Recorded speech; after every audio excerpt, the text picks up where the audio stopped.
안녕하세요. 왕선택입니다. 저는 한반도 평화 문제를 연구하는 한평정책연구소에서 글로벌 외교 센터장을 맡고 있습니다.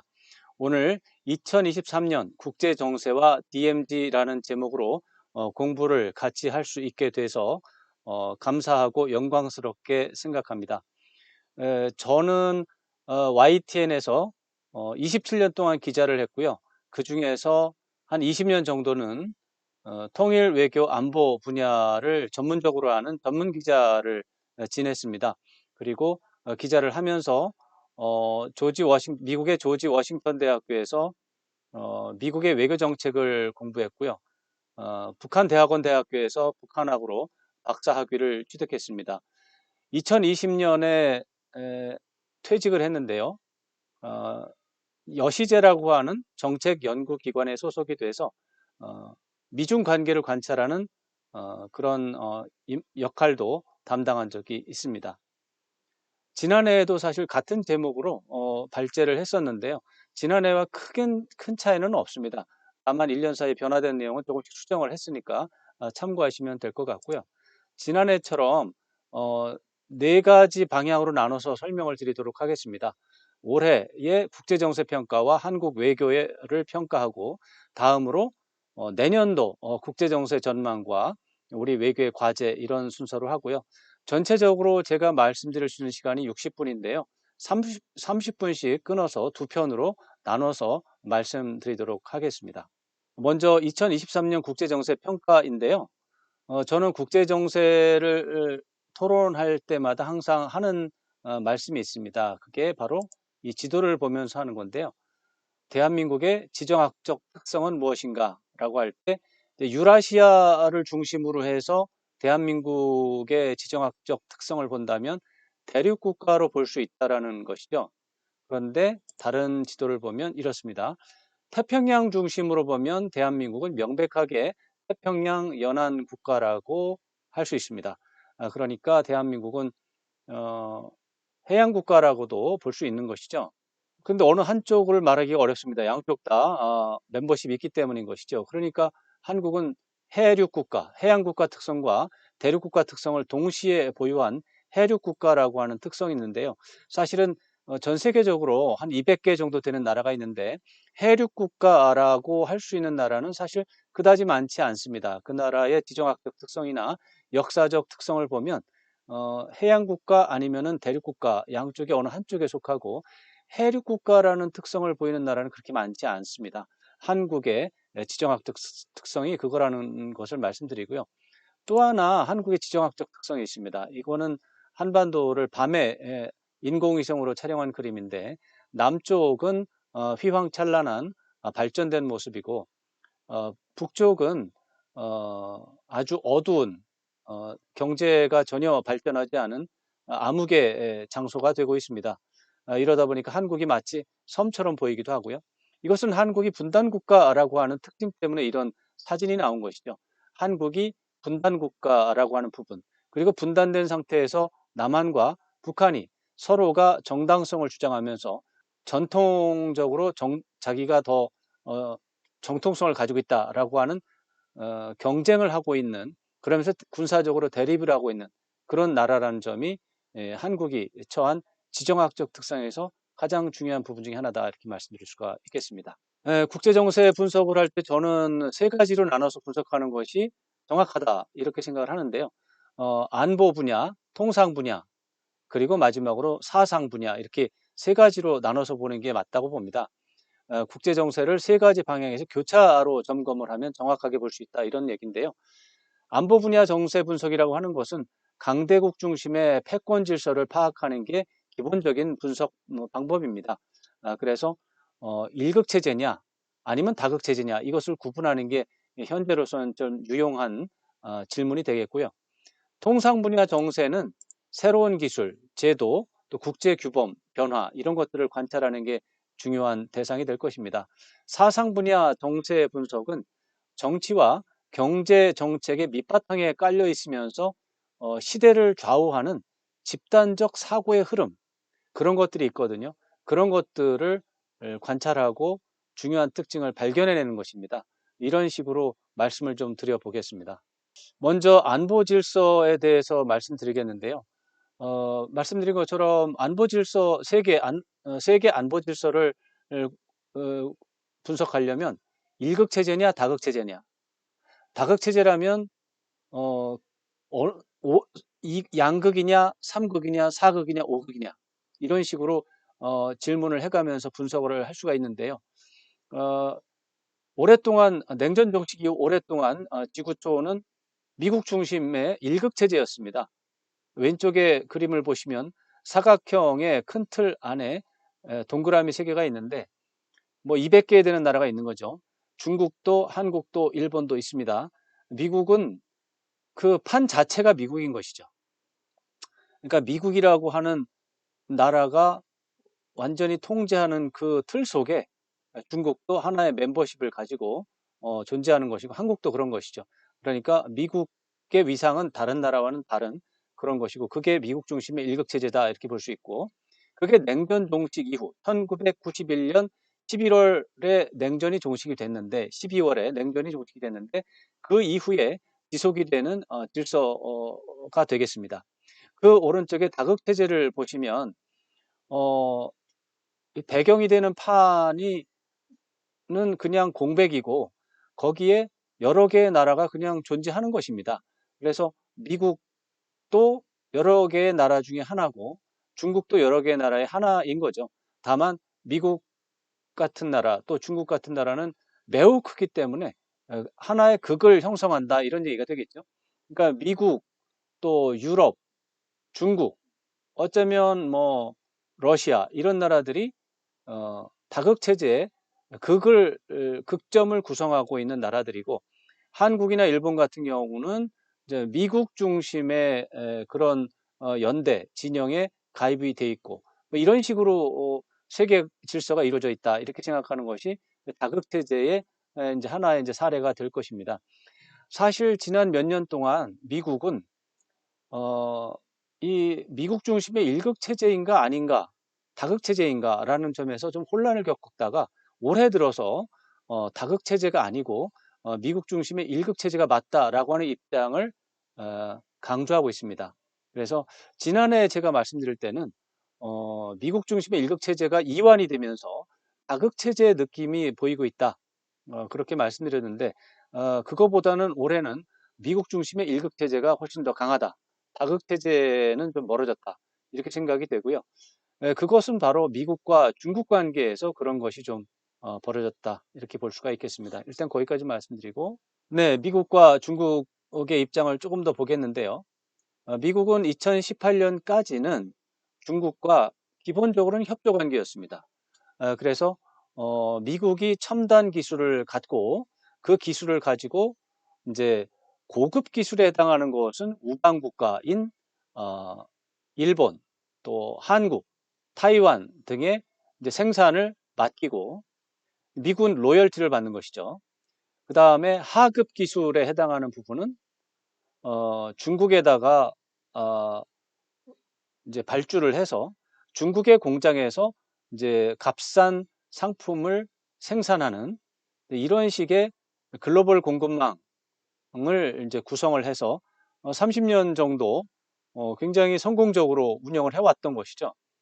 그랬다가 2018년 정도가 됐을 때 미국은 그런 미국과 뭐 미국이 포함되고 중국이 같이 있는 세계적인 공급망 속에서 중국이 부당하게 이득을 취하면서 너무 규모가 커져서 저렇게 경제 규모가 팽창하다가는 부당한 어떤 정책을 쓰면서 부당하게 이익을 획득하는 중국이 오히려 어느 순간 미국을 앞지를 수 있다. 이런 입장에서 중국을 견제를 시작을 한 것이죠. 2018년에 미국은 중국을 잠재적 헤게모니 도전 세력으로 규정하고 중국에 대한 견제 정책을 전개를 했습니다. 2018년 7월에 중국 상품에 관세를 부과한 게 첫 번째가 되겠습니다. 미국은 중국을 견제하면서 협력, 경쟁, 대결 3가지 영역이 있다고 설명했고요. 미국은 자국을 중심으로 하는 민주주의 진영과 중국이라든가 러시아를 중심으로 하는 독재 진영 또 전체주의, 공산주의 진영의 대결 구도를 강조를 했는데 이런 접근이 성공할지는 불투명하고 지난해에는 이런 부분이 강조가 됐는데 올해는 이런 민주화 독재의 대결 구도는 굉장히 약화됐다. 이렇게 볼 수 있고요. 또 미국은 중국 견제를 위해서 인도태평양 전략을 채택을 했는데 그것을 위한 어, 다자 협의체로 쿼드, 오커스를 지난해에 이제 활성화를 시켰고 아이팹이라고 하는 것도 이제 활성화를 이제 출범을 했는데 사실 쿼드나 오커스, 아이팹 다 중국 견제라는 차원에서 그다지 큰 역할을 하지 못하고 애매모호하게 지금 존재하고 있습니다. 별로 성과가 없는 것이죠. 그런 와중에 올해 미국은 한미일 3국 협력체를 드디어 출범시켰습니다. 이것은 아마도 미국이 바이든 정부가 인도태평양 전략을 추진하면서 거둔 가장 큰 성과가 될 것입니다. 미국은 지난해 이제 11월 중간선거 이후에 중국 견제 정책이 다소 완화된 흐름을 보이고 있다. 이런 정도로 말씀드릴 수 있고 중국을 좀 보겠습니다. 중국은 미국의 압박 공세에 일부 후퇴한 모습을 보이고 있습니다. 어, 겉으로는 뭐 여전히 강력히 반발하고 있습니다. 그렇지만 실질적으로는 핵심 국익이라고 하는 부분을 제외하고는 수세적으로 대하고 있고 견디기를 보이고 있습니다. 미중 그렇기 때문에 미중 패권 경쟁이 아니고 미국이 중국을 견제하는 또는 미국이 중국을 길들이게 하는 미중 전략 경쟁이라는 표현이 더 정확한 표현이다라는 말씀드리고요. 대만 문제, 신장 문제 등 핵심 국익 분야에서 중국은 격렬하게 반발을 하고 있는데 통상 분야에서는 제3의 대안 마련에 집중을 하고 있습니다. 우선적으로 중국 국내 공급과 소비망을 활성화하는 데 초점을 맞춘 쌍순환 전략을 이제 꾸준하게 성공시키기 위해서 노력을 하고 있고요. 미국의 영향력이 취약한 국가를 공략하는 1대1로 정책도 지속하고 있습니다. 그리고 시진핑 주석은 미중 경쟁을 자기 자신을 중심으로 하는 1인 지도체제 도입의 명분으로 활용하는 그런 정치적 수완도 보여줬습니다. 여기에 이제 지난해 말에 새로 이제 선출이 된 중국 공산당 상무위원 7명인데 예전에는 이 7명이 상무위원으로서 각각 하나의 표를 갖고 있는 동등한 지위였습니다. 다만 그 지위의 크기는 차이가 있죠. 총서기가 당연히 크지만 기본적으로 상무위원이라고 하는 차원에서 집단 지도 체제의 특성을 갖췄고 상무위원 중에서 제7번 상무위원도 나름의 독자적인 권력이 있었는데 지난해 10월에 새로 선출된 상무위원들은 다릅니다. 그게 아니고 시진핑 주석 하나만 지도자고 남들 6명 2번부터 7번까지 상무위원들은 모두가 시진핑 총서기의 지시를 받는 부하입니다. 예, 그래서 이 집단 지도 체제가 더 이상 아니고 1인 지도 체제로 사실상 변경이 됐습니다.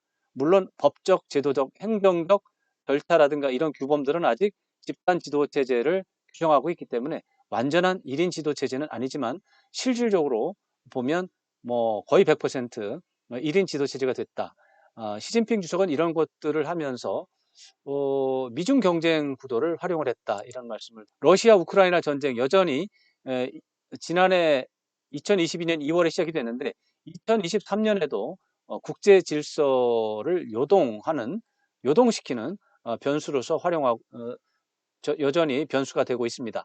에너지와 식량 시장이 교란이 됐고 전 세계적인 공급망 혼란, 가격 폭등 이런 것들을 유발하고 있습니다. 러시아의 도발로 미국 주도 질서에 흠집이 발생한 상황인데요.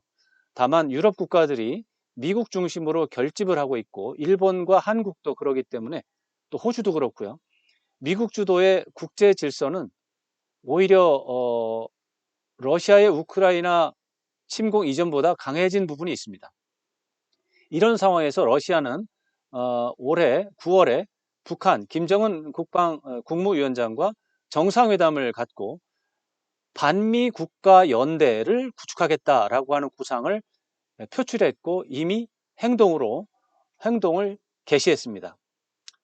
이 부분이 이제 앞으로 2023년에 벌어진 굉장히 중요한 뭐 흐름이라고는 보는데, 다만 이제 중국이 참여할지가 앞으로 문제였고 앞으로도 관찰 포인트가 되겠습니다만, 중국은 러시아와 북한의 반미 연대와 거리를 두면서 미국 중심의 질서 체계 유지에 오히려 기여하는 모습을 보이고 있습니다. 그래서 지금까지는 중국이 불탐하고 있는데, 참여할 만한 그런 의사표시를 전혀 하지 않고 있는데, 그렇게 된다면 북한과 러시아의 반미 국가 연대는 국제 질서 차원에서 보면 변수 요인으로서 매우 제한적이다, 이렇게 말씀드릴 수가 있겠습니다. 인도도 굉장히 중요한 나라인데 러시아에 대한 미국의 경제 제재에 동참하지 않았습니다. 그래서 오히려 미국은 그 인도를 쿼드 다자 협의체에 가입시키면서 뭔가 인도가 미국 중심의 질서에 도움이 될 거라고 생각했는데, 실제로는 미국 중심의 질서에 부분적으로 타격을 주는 그런 요소가 됐습니다. 국제 통상 질서를 한번 보겠습니다. 이거는 구조적인 변화가 진행 중에 있는데요. 지난해와 뭐 다른 게 거의 없습니다. 국제 통상 질서 변화 요인은 지금으로 봐서는 이제 세 가지가 있는데, 첫 번째가 미중 경쟁에 따른 공급망 변화입니다. 이것은 미국이 의지를 갖고 강력하게 시행하고 있기 때문에 공급망은 반드시 재편이 될 건데, 어떻게 재편이 될지는 아직 모르는 상황이고, 두 번째로는 디지털 대전환 또는 4차 산업혁명인데, 이거는 매우 자연스러운 기술의 발전에 따른 자연스러운 흐름입니다. 이 부분이 사실상의 힘은 제일 강하다고 볼 수 있고요. 셋째, 기후변화 대응입니다. 이것도 굉장히 중요한 국제 통상 질서 변화의 요인이라고 볼 수 있습니다. 미국 주도로 글로벌 공급망에서 중국을 배제하는 이런 작업이 진행 중에 있는데, 경제 안보 개념을 강조하면서 미국이 바로 중국을 배제하는 일을 진행하고 있습니다. 그래서 문제는 이 과정에서 보호무역주의가 나타나고 있고, 보호무역주의를 하다 보니까 중국을 배제하는 차원을 넘어서 미국의 동맹국의 이익까지도 문제가 되는 이런 상황이 벌어져서 혼란이 지금 계속해서 진행이 되고 있습니다. 어, 뭐 이런 부분에 대해서 사실 뭐 동맹국들이 미국에 대해서 불만을 많이 제기하는데, 바이든 정부의 고위 관리들은 그래도 어찌할 수 없다. 왜냐하면은 미국 대선에서 바이든 대통령이 승리하려면 미국 유권자들에게 지지를 받아야 되는데, 이 보호무역주의와 유사한 그런 식의 행태를 보이지 않으면은 미국 유권자들에게 지지를 받을 수가 없다라고 하는 점을 호소하면서 당분간 동맹들이 좀 도와달라, 뭐 이런 식의 입장을 말하고 있기 때문에, 참 동맹국들도 말하기가 어려운 그런 어정쩡한 상황이 계속되고 있습니다. 코로나19 대유행, 그리고 러시아 우크라이나 전쟁으로 공급망이 매우 유동적인 상황이 되어 있고요. 디지털 대전환으로 이제 선진국 명단이 재편되고 있는데, 사실은 뭐 이거는 선진국 명단이 재편될 때 요인은 하나밖에 없습니다. 변화 요인은 대한민국입니다.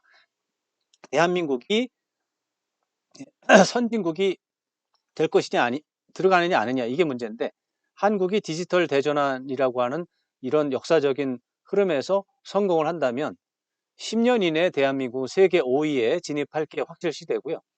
뒤처지면 개발도상국, 그러니까 세계 20위나 30위권 아래로 내려가면서 역주행을 할 수도 있습니다.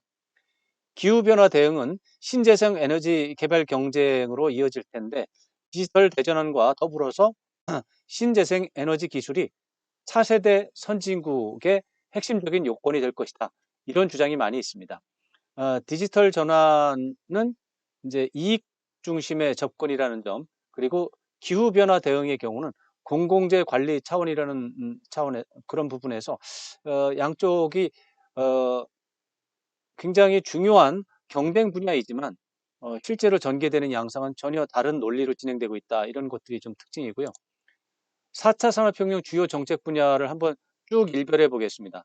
바이오, 정밀 의료, 맞춤형 교육, 스마트 복지. 그러니까 가운데 있는 부분은 이제 기술에 해당하는 것이고, 이 기술에 따라서 이제 형성되는 산업 분야를 말씀드리는 거죠. 스마트 복지, 스마트 환경, 스마트 에너지, 스마트 공장, 지능형 로봇, 무인 항공기, 자율자동차, 스마트 국방, 스마트 유통, 지능형 금융, 스마트 시티, 이런 굉장히 많은 새로운 산업 분야가 이제 선진국 중에 어느 나라가 이런 부분들에서 최고의 지위를 기술을 선점하느냐, 시장 확보 차원에서 1위를 할 것이냐, 이것이 이제 앞으로 선진국 등수 변화, 선진국 명단 재편의 변수가 될 것입니다. 사상의 흐름이 있습니다. 신자유주의 대혼란이라고 제목을 지었는데요. 지구촌 곳곳에서 반문명적 행태와 정치 혼란이 만연하고 있습니다. 막말과 인종차별 발언을 제기했던 도널드 트럼프 2016년에 미국 대통령에 당선이 됐습니다. 유럽에서도 인종차별 정책을 제시하는 극우 정치인들이 득세하고 있습니다. 남미에서는 반대로 좌파 정치인이 또 득세하고 있습니다. 지구촌의 정치 혼란상의 배경에는 상품과 자본, 노동력 이동을 최대한 자유화하는 신자유주의의 부작용이 있다. 이런 말씀을 좀 드리고 싶은데요. 신자유주의는 국가 단위 또는 지구촌 차원에서 부익부, 빈익빈을 극대화하면서 불만 세력을 누적하고 있는 상황입니다. 신자유주의는 또 상품과 자본, 인력 이동의 최대한 자유 보장을 넘어서서 표현의 자유를 최대화하는 흐름을 보이고 있습니다. 특성을 보이고 있습니다. 그러다 보니 다른 사람을 배려하는 예의 범절 또는 서방 미국의 언어로 하면 정치적 올바름, political correctness, PC라고 하죠. 정치적 올바름을 파괴하는 부작용을 생산하고 있습니다.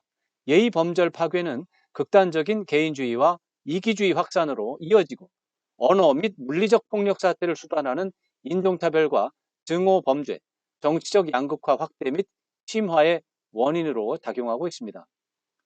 지구촌 곳곳에서 우리나라도 그렇습니다만 정치적인 불안 요소가 증가하는 원인 중에 하나는 정치적 양극화인데 정치적 양극화의 배경에는 바로 예의 범절 파괴를 유발하는 신자유주의가 있다. 이런 말씀을 드리겠습니다. 이런 것들이 집합해서 총합적으로 나타난 결과가 바로 미국 민주주의의 본산, 미 의사당의 미국 시민들이 폭도로 돌변해서 난입한 이런 상황이 전개되고 있는 것입니다. 다음으로 2023년 한국 외교를 평가해 보겠습니다. 저는 한국 정부 외 대외 정책을 점검할 때 7가지로 나눠서 봅니다. 남북관계, 한미동맹, 한중관계, 한일관계, 글로벌 현안 대응, 국내 정치, 전문가 정책자문. 그래서 7가지 분야별로 100점 만점을 기준으로 해서 평균 90점 이상이면 최상급 대외 정책으로 평가하고요. 80점이 넘어가면 우수하다. 70점 이상이면 표준이고 또 60점 이상으로 해서 60점대가 되면 불안하지만 그런 대로 됐다. 근데 60점이 안 돼서 59점 이하가 되면 막대 등급으로서 국익이 감소하는 상황이다. 그리고 한 분야라도 60점 이하가 나오면 과락이기 때문에 평균 점수에서 10%를 감점한다. 이런 식의 기준을 가지고 평가하는데 남북관계 보겠습니다.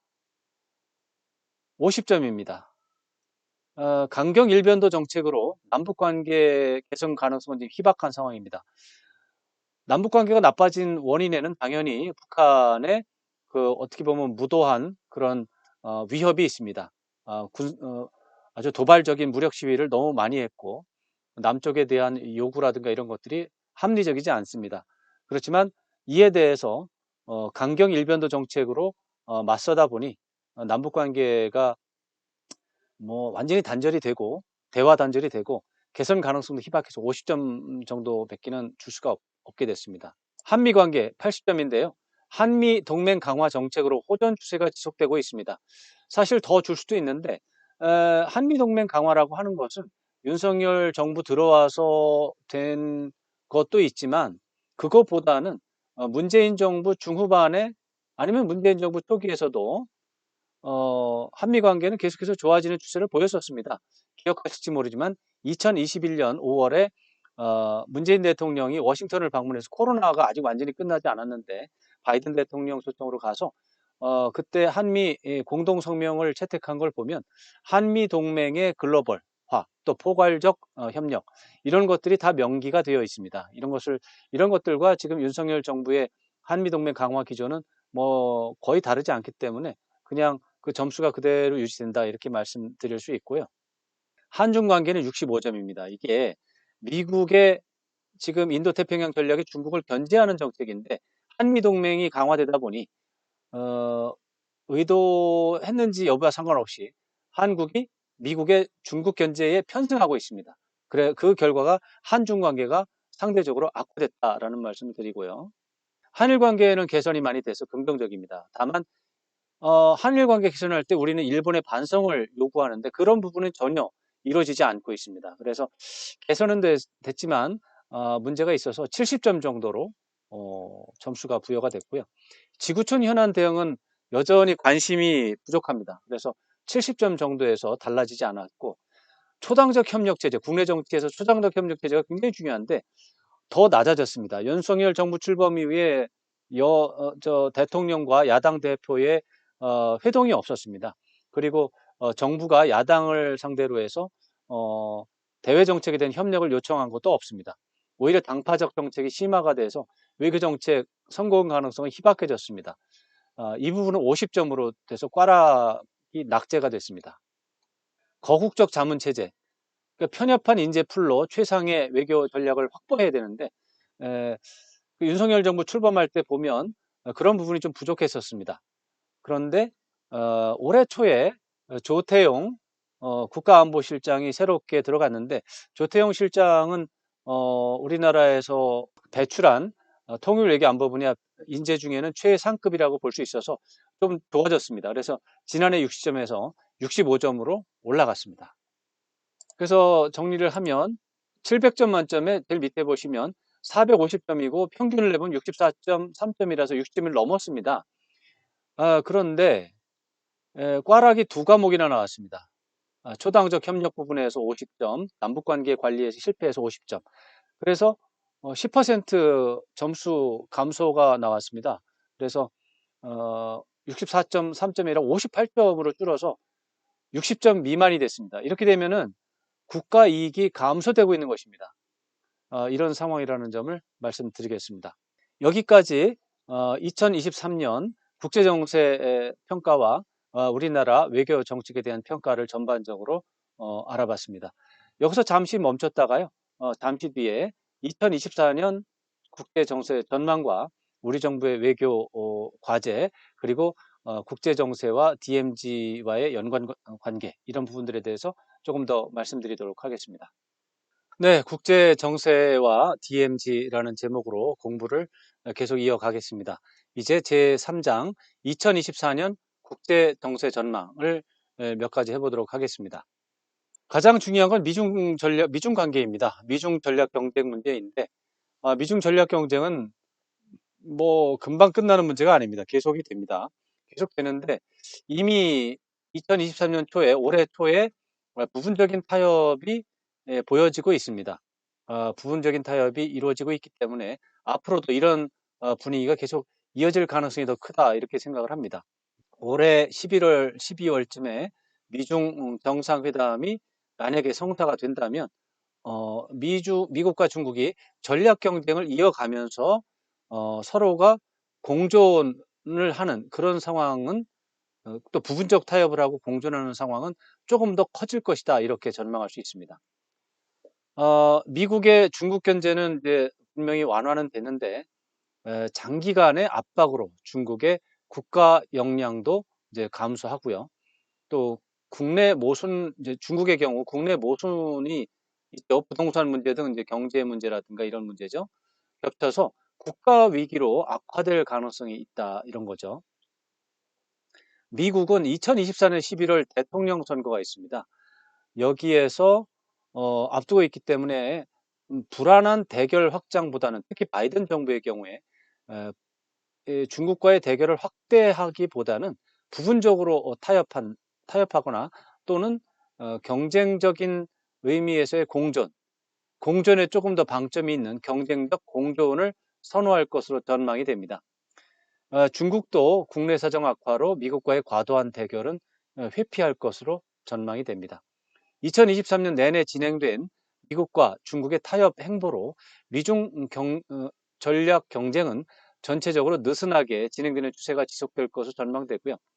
다만 이제 미국 대선전이 과열되면서 공화당 후보들이 지금으로 봐선 도널드 트럼프 전 대통령이 가장 유력하다고 합니다. 공화당 후보들이 중국을 자극하는 발언을 제기할 가능성, 그래서 상황이 악화될 가능성은 상존한다, 이렇게 봐야 되겠습니다. 러시아 우크라이나 전쟁, 제가 지난해에도 사실상 휴전 가능성에 대해서 예측을 했는데 사실상 휴전까지는 아니고 전선이 교착이 된 상태가 유지가 되고 있는데, 그냥 교착된 상태에서 꼼짝도 못하는 게 아니고 이제 전투가 계속해서 이루어지고 있습니다. 러시아 우크라이나 양쪽 모두 국내 정치 사정이 있어서 공식적인 휴전 협상은 아직도 좀 불가능한 상황이고, 전선이 교착이 되면서 사실상 휴전 상황이 지속될 가능성이 있다, 이렇게 말씀드렸는데, 이제 저는 올해 지난 상반기부터 이런 상황이 벌어질 거로 생각을 했는데 올해 여름을 지나면서 우크라이나가 대반격을 지금 진행을 하고 있습니다. 다만 대반격을 하고 있지만 전선이 크게 바뀌지를 않고 있어서 사실상의 전선 교착과 유사한 형태는 벌어지고 있습니다. 어쨌거나 이것도 11월에 들어가면 실질적으로 전투를 하기에 너무나 열악한 환경이 되기 때문에 앞으로 한 달 정도가 지나면, 그러니까 11월 정도가 되면 러시아 우크라이나 전쟁은 사실상 휴전으로 들어갈 가능성이 크다, 여전히 그렇게 예상을 합니다. 사실상 휴전이 되면 지구촌 차원의 에너지와 곡물 공급망 교란 상황이 완화가 되죠. 지구촌의 경기 침체 우려도 그 부분에 대해서는 부분적으로 완화될 수 있을 것으로 기대가 됩니다. 미국은 러시아가 전쟁에서 승리하지 못하도록 통제하는 선에서 휴전 상황을 관리하는 데 집중할 것으로 전망됩니다. 통상질서 재편을 위한 외교전 계속해서 치열하게 전개가 될 것입니다. 미국 공급망 재편에서 중국을 제외하기 위해서 동맹국 협력 확보에 총력전을 하고 있습니다. 또 중국도 나름대로 생존을 위해서 사활적인 노력을 전개하고 있고요. 미국은 기본적으로 그 미국 내 자국 내 제조 역량을 재구축하는 방안을 계속해서 추진을 하고 있는데, 현실적으로 가능성도 희박하고 잘 안 되고 있는 게 현실입니다. 그래서 동맹국의 협조가 불가피한 상황입니다. 그런데 아까 말씀드린 대로 미국의 보호무역주의와 유사한 자국 중심의 통상정책이 등장하고 있기 때문에 동맹국들의 불만이 확대가 되고 있고요. 동맹국들과의 협의 과정에서 이제 과격한 미중 간의 충돌 예방 가능성은 또 증가하고 있다, 이제 이런 말씀도 드릴 수 있습니다. 4차 산업혁명 대응과 관련해서 기업 간 이익과 국가 간 이익이 엇갈리는 부분이 많습니다. 이런 부분도 미중 충돌을 회피할 수 있다라고 하는 기대를 불러오는 요소가 됩니다.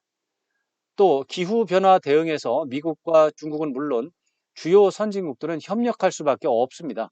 이 부분은 다른 선택지가 없습니다. 심지어 미국도 중국도 러시아도 협력을 해야 됩니다.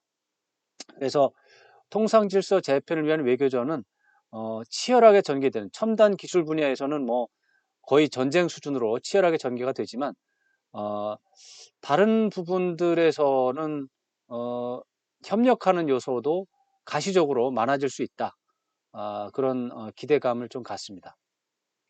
우리나라 입장에서 본다면 통상질서 변화에 적응하는 가장 큰 변수는 포용력이라고 생각을 합니다. 공급망 재편과 디지털 대전환, 기후변화에 효과적으로 대응하기 위해서는 창의성, 융합, 다양성 존중, 포용과 인내심, 이런 덕목이 필요하거든요. 새로운 질서 가운데 첨단 기술 확보와 관련해서 창의성과 융합 역량을 보유한 인재를 충분히 확보하는 것이 관건입니다. 새로운 규범과 제도 변화에서 지구촌 차원의 국가 이익을 보장하는 문제는 외교관을 포함한 외교 전문가, 통상 법률 전문가, 이런 사람들의 역량이 핵심 변수가 됩니다. 창의성이 풍부한 과학기술 인재, 그리고 국제 통상 규범에 대응하는 법조 또는 외교 인재를 확보하려면 획일적 사고방식을 넘어서 시행착오를 용납하는 사회적인 분위기가 전제가 돼야 됩니다. 근데 우리나라는 이런 부분이 아직 부족한 거죠. 우리나라가 기술 R&D에 투자하는 그런 비율이라든가 액수는, 금액은 전 세계적으로 탑클래스입니다. 그러나 지금 말씀드린 것처럼 획일적 사고를 넘어서 시행착오를 용납하는 유연한 사회 분위기, 여기에서 엄청난 장애가 발생하고 있습니다. 편협한 민족주의와 지역주의를 극복하고 다양성 존중과 포용력, 인내심을 확대하는 사회적인 노력이 여전히 필요한 상황입니다. 신자유주의 문제가 있습니다. 신자유주의가 생산한 빈익빈 세력의 불만이 확대가 돼 있는 상태고요. 그것이 여러 군데서 지금 나타나고 있다고 말씀드렸고요. 그런데 부익부 세력도 있습니다. 부익부 세력의 이권도 확대가 돼서 부작용을 완화하는 선에서 수정이 될 가능성이 큽니다. 다시 말해서 빈익빈, 가난해진, 신자유주의 때문에 가난해진 세력이 세상을 뒤집어 엎고 혁명을 할 가능성보다는 신자유주의 때문에 더 부자가 된 사람들이 가난하게 된 사람들을 설득을 해서 공존할 가능성이 많습니다. 그러니까 부작용을 완화하는 선에서 수정이 될 것 같다, 이런 전망을 하고 있는 건데요. 수정의 방향은 상품과 자본, 인력 이동의 자유를 극도로 허용하는 흐름보다는 국가 또는 지구촌 차원에서 규제하는 움직임이 증가할 것이라고 예상합니다. 또 미국은 경제 안보 개념을 앞세우면서 국가 개입을 확대하고 있고요. 이게 바로 신자유주의의 흐름을 조금 더 축소하는 그런 움직임 중에 하나입니다. 그래서 국내적으로 자본가의 이익을 일정 부분 일반 국민에게 양도하고, 또 대외적으로 본다면 중국의 경제 발전을 견제하는 방향으로 정책을 전개하고 있습니다. 이런 것들이 뭐 공식적으로 그렇게 언명한 건 아니지만 신자유주의의 부작용이 완화되는 방향으로 움직이는 구체적인 사례입니다. 중국은 국내 정치적으로 1인 지도 체제 안정과 부정부패 척결 노력이 지속돼야 합니다. 또 통상 차원에서는 미국 요구 지침에 협조하는 것 외에 다른 방법이 없는데, 그렇게 되면은 또 문제가 많아서 이제 타협을 보려고 할 것입니다. 또 예의범절 파괴가 신자유주의의 큰 폐해인데, 이 부분은 고쳐지기가 어렵습니다. 신자유주의의 부작용으로 예의범절 또는 정치적 올바름이 파괴가 되는 현상이 나타나는데, 이것은 지속이 될 수밖에 없다, 이렇게 말씀드릴 수 있습니다. 예의범절 파괴로 인종차별, 증오범죄, 양극화 확대 및 심화, 이제 이런 것이 이제 이루어진 거죠. 예의범절 파괴는 정치적 양극화가 심화된 상황에서, 그러니까 예의범절 파괴가 정치적 양극화를 가져왔는데, 정치적 양극화가 심화된 상황에서는 이 상황을 개선을 할 수 있는 동력이 생기질 않는다는 거죠. 정치가 해결을 해야 되는데 정치 자체가 신자유주의 때문에 극단적으로 분열이 돼 버렸기 때문에 이 예의범절이 파괴된 이 현상을 개선하기는 어렵다. 뭐 원칙론을 말씀드리면 지식인들의 대오각성, 깨달음이, 반성이 이제 선행이 되고, 이어서 지식 생태계를 통해서 꾸준히 정치적인 타협을 하라고 촉구하는 것이 이제 최선이고, 예의범절 파괴로 발생되는 부작용, 인종차별, 증오범죄, 양극화 확대, 이런 것들의 폐해가 이제 계속돼서 사람들이 야, 정말 이러면 안 된다, 사람들이 이렇게 죽어나가는 거는 안 된다, 예의범절을 지켜야 된다, 이런 이제 흐름이 생겨야 됩니다. 근데 그게 얼마나 많은 사람이 죽어야 그런 말이 생기겠는가? 이것이 이제 선진국이냐 후진국이냐를 가르는 기준이 될 것입니다. 선진국이 되려면 지식인들이 대우각성하고 꾸준하게 정치적 타협을 촉구하고 예의범절을 되살려야 된다, 정치적인 올바름을 되살려야 된다, 이런 촉구를 하는 것이 최선입니다. 여기에서 국제정세 변화와 DMZ 문제를 좀 몇 가지 말씀드리겠습니다. 국제정세 변화와 DMZ에서 미중 전략 경쟁 차원에서 보면 기회와 위협도 있습니다. 기회 요인은 평화적 공존의 소중함이 부각될 수 있습니다. 왜냐하면 미중 간의 전략 경쟁이 심화되다 보면 배려와 공존에 대한, 평화적 공존에 대한 을 선호하는, 소망하는 게 더 커질 것이 확실시 됩니다. 그렇기 때문에 그 가운데서 기회를 볼 수 있다는 거고요.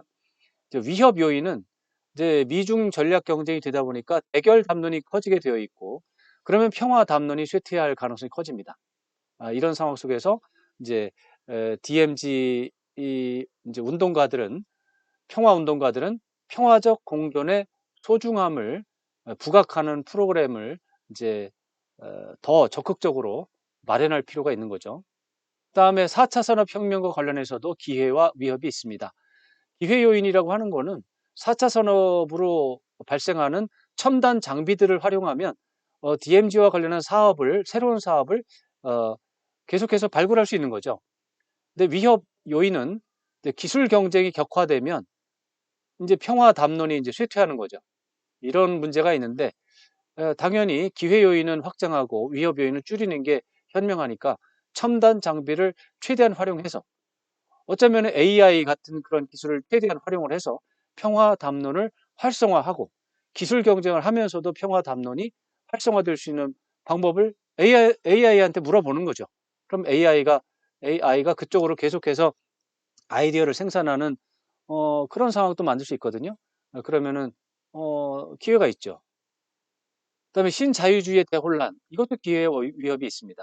기회 요인이라고 하는 거는 신자유주의 때문에 지금 대혼란이 발생했잖아요. 그러니까 세계관이 재조정되는 게 확실시 됩니다. 이게 언제 되느냐? 일찍 비교적 조기에 희생과 폐해를 줄이고 이른 시간 내에 재조정이 되느냐? 아니면은 굉장히 많은 사람들이 피를 보고 나서야 이런 세계가 재정이 될 것이냐 이거는 좀 차이가 있겠지만 분명히 이런 대혼란이 장기적으로 지속될 수는 없습니다. 세계관이 재조정될 것이니까 그렇게 되면 공정과 배려의 부각 가능성이 있고 그것을 선도하는 노력을 할 수가 있는 것이죠.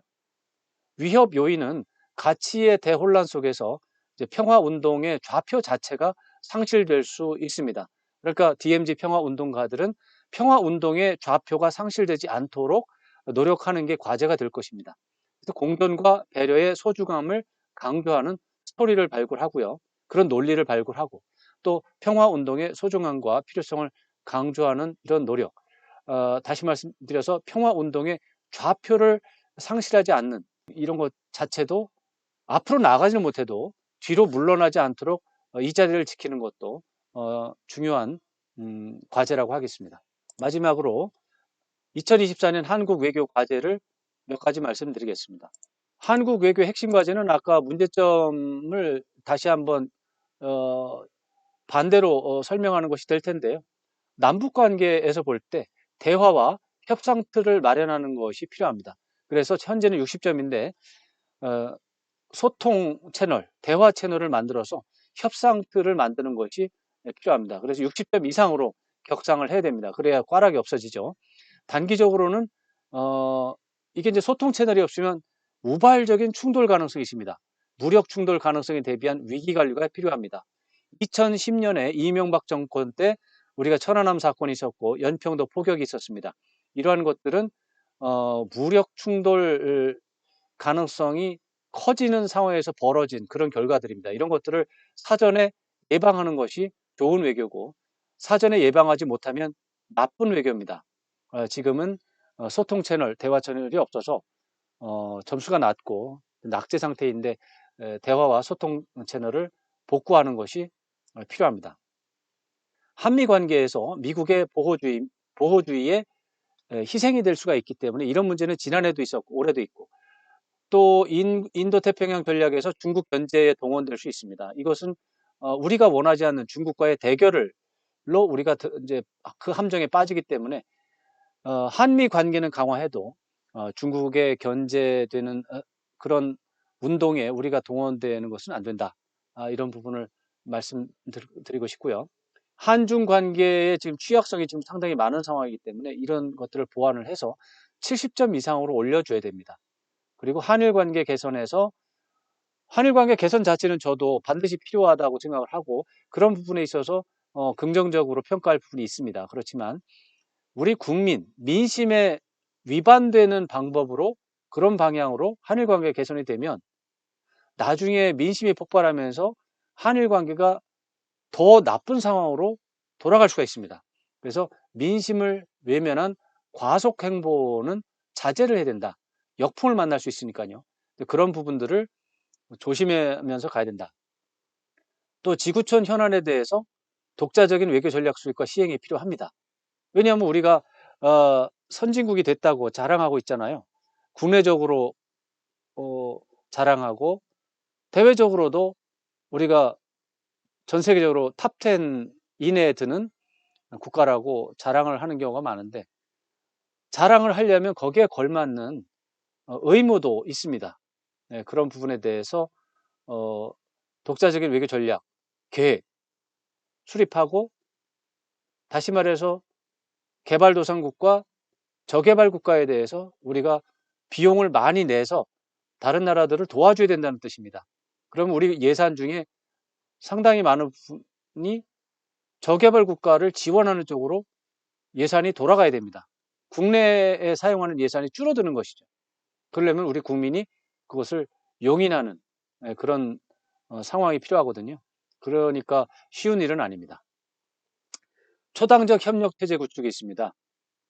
초당적 협력 체제가 안 되면 외교에서 좋은 성과를 거둘 수 없다는 건 논리적으로 자명합니다. 국론 분열을 종식하고 자충수 외교를 최소화할 수 있는 유일한 방법은 초당적 협력 체제 구축입니다. 이 부분에 문제가 많으니까 좀 꼭 해줬으면 좋겠고, 거국적인 자문 체제 구축, 이거는 뭐 말할 필요도 없습니다. 대통령은 이 보수 진영의 대표가 아닙니다. 보수와 중도, 진보 모두를 망라한 온 국민의 대표자이기 때문에 최상의 외교 전략을 수립을 해서 우리 국가 차원의 이익을 극대화하는 게 임무입니다. 그러려면 보수 진영 내에서도 그 일부 세력의 어드바이스, 자문만 받으면 안 되고요. 진보 진영한테도 받아야 되고 중도 진영으로부터도 자문을 받을 수 있도록 노력을 해야 됩니다. 그런 부분이 지금 매우 미약하기 때문에 이제 좀 걱정이 되는 것이죠. 내용적으로 본다면 미중 전략 경쟁에서 한국의 존재감을 격상하고 또 국가 이익을 국익 확대를 추진하는 전략, 용기, 지혜 이런 것들이 좀 필요합니다. 현재는 미국과 중국의 전략에서 미국 편을 들어서 좀 해보자 이런 경향이 좀 있는 것 같은데, 저는 말씀드린 것처럼 미국과 중국이 정면 충돌하는 상황이라면 그럴 수도 있는데 그게 아니고요. 그게 아니고 미국이 중국을 길들이기를 하고 있고 중국도 미국 주도의 단일 단극 질서를 인정하고 있습니다. 그런 상황에서라면 한국은 중국과 정면 충돌할 필요가 전혀 없습니다. 중국을 길들이게 하는 것은 미국의 일이기 때문입니다. 그래서 미국과 중국의 충돌에 대해서는 뭐 개입하지 말고, 다만 미국이 제시하는 공통의 안보 질서, 공통의 통상 질서가 있습니다. 그거를 같이 지켜나가는 일은 우리는 할 수 있는 거죠. 근데 그것보다 더 나가서 중국을 때리고 중국의 핵심 이익이라고 버티는 부분에 대해서 같이 돌팔매를 한다면 도움이 안 되는 것이죠. 통상 질서 변화에서 한국의 국익을 최대한 반영하는 외교 역량이 필요한데, 이런 부분에서 바로 독자적인 외교 전략, 도대체 한국의 국익은 무엇인가? 미국의 이익과 다르고 일본의 이익과 다른 우리 한국의 독자적인 이익은 무엇인가? 이런 질문에 답할 수 있는 독자적인 세계관, 독자적인 전략이 필요합니다.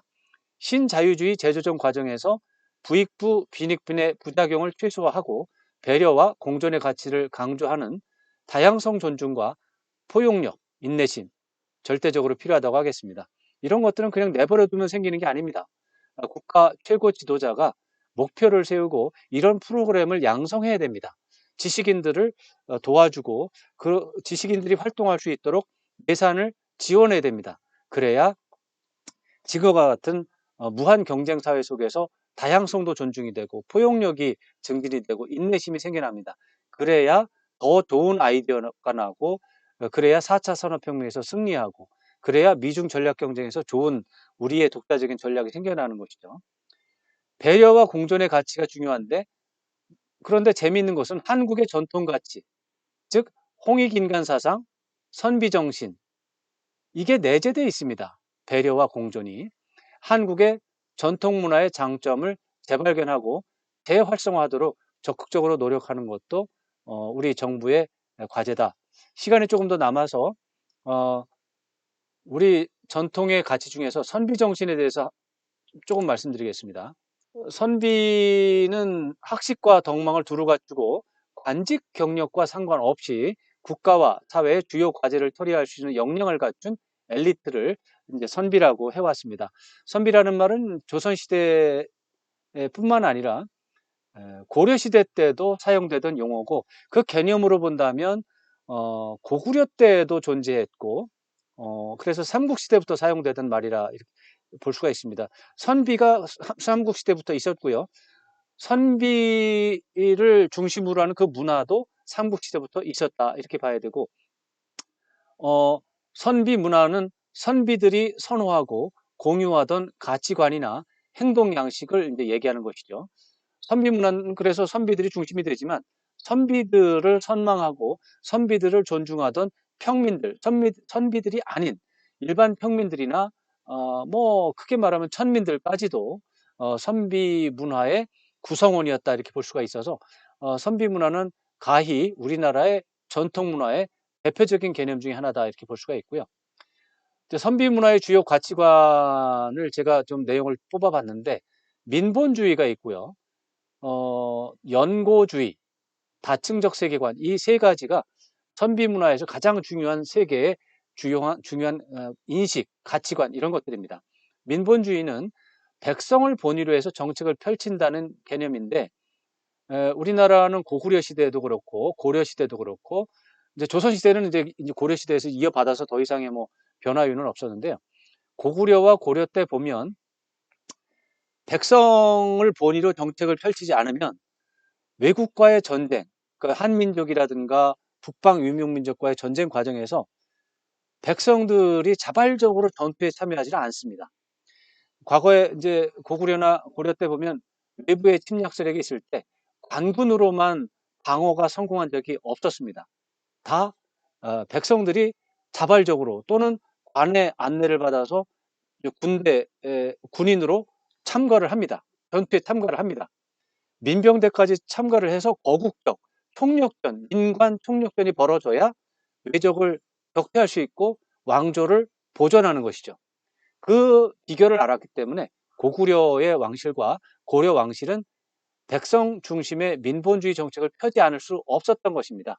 그래서 민본주의가 우리나라의 독특한 특징이 됐고, 그것 때문에 고려가 역사가 500년이나 지속이 된 것이고, 그 전통을 조선이 그대로 이어받았기 때문에 500년 이상 존속이 됐다 이렇게 해석할 수도 있습니다.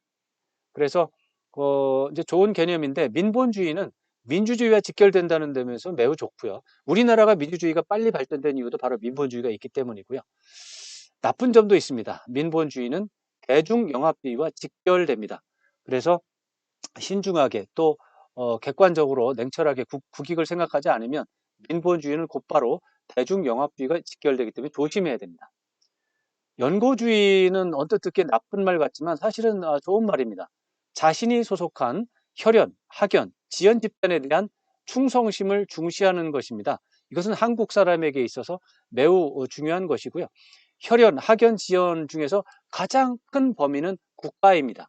그러니까 국가에 대한 충성도 우리나라는 굉장히 집단적으로 움직이고 있어서 항상 그런 건 아니지만 외국하고 뭐 스포츠 경기를 할 때 우리 국민들의 국가대표 응원이라고 하는 것은 전 세계적으로 유명한 것이죠.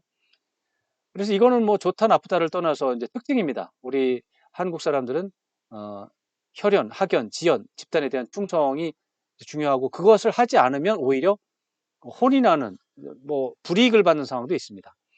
근데 이것이 이제 긍정적으로 가면 민족주의가 직결이 돼서 국가적인 에너지를 분출하는 그런 요인이 되고, 나쁜 게 있습니다. 이게 배타적인 지역주의로 또 연결이 됩니다. 그래서 자기 연고가 아닌 다른 세력에 대해서는 배타적으로 나가기도 하고 과도한 경쟁도 있고, 그것 때문에 우리가 연고주의를 비판하기도 하는데 분명히 장점도 있고 단점도 있습니다. 장점을 잘 활용하는 것이 중요하지, 단점이 있다고 해서 무조건 연고주의를 비난하는 것은 정확한 대응이 아니라고 생각합니다. 다층적 세계관이 있습니다. 세계가 단일한 질서 체계를 이루지만 내부적으로는 자율성을 지닌 별도의 국가 체계가 존재한다, 이런 의미입니다. 중화 질서 속에서 조선이든 고려든 고구려든 중화 질서에 편입이 되어 있지만, 이 조선도 고려도 고구려도 독자적인 자율권이 있다는 인식입니다. 그래서 중화 질서 속에서 공통적으로 해야 되는 규칙은 지키지만 우리 한국의 독자적인 자율성을 다른 외부에서 침해한다면 거기에 불연코 저항하는 것이 다층적 세계관의 요체입니다. 그래서 국가의 상위에 국가보다 더 우선하는 더 범위가 큰 천하라고 하는 어떤 질서 체계가 있다는 걸 인정을 합니다. 한국이. 그러니까 과거에 사대주의를 했던 거고 도공을 했던 거고 책봉을 받았던 겁니다. 그런데 그렇다고 해서 천하에 해당하는 황제 국가가 우리 고구려나 고려의 자율성을 무시하고 내정 간섭을 한다면, 과도하게 내정 간섭을 한다면 거기에 대해서는 전쟁을 했던 것입니다. 그렇기 때문에 중국의 황제도 우리나라 왕조들에게 과도한 간섭을 할 수가 없었습니다. 또 하지도 않았습니다.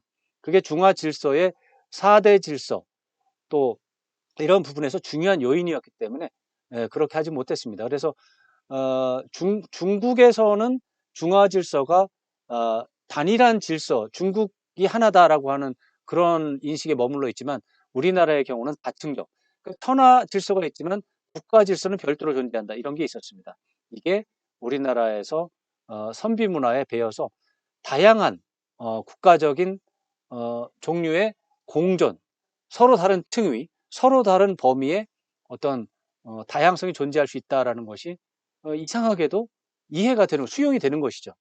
이런 것들을 우리 선비 문화의 장점이고요. 다만 국가적인 난제가 있을 때 엘리트들이 무책임한 상황이 발생합니다. 국가 차원에서 문제가 있는 거를 천하 질서라고 이렇게 책임을 미루는 현상이죠.